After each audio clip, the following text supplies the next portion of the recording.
June 17, 2026, matagumpay na isinagawa ng National Headquarters Human Rights Affairs Office sa pakikipagtulungan ng Naga City Police Office Human Rights Desk, ang PNP CHR LGU, CSO's Human Rights Stakeholders Forum bilang bahagi ng patuloy na pagsusulong ng karapatang pangtao.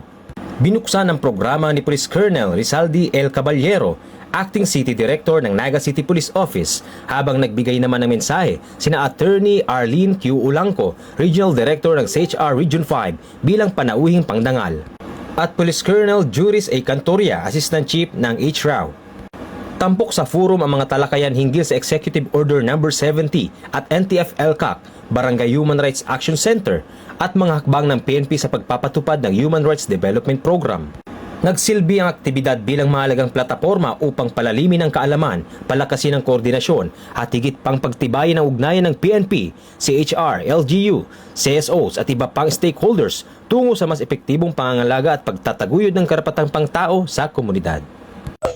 Mula po sa Naga City Police Office, ako po si Police Corporal Carlo V. Mariano, nag-uulat para sa Police News Network, bagong PNP para sa bagong Pilipinas, serbisyong mabilis, tapat at nararamdaman.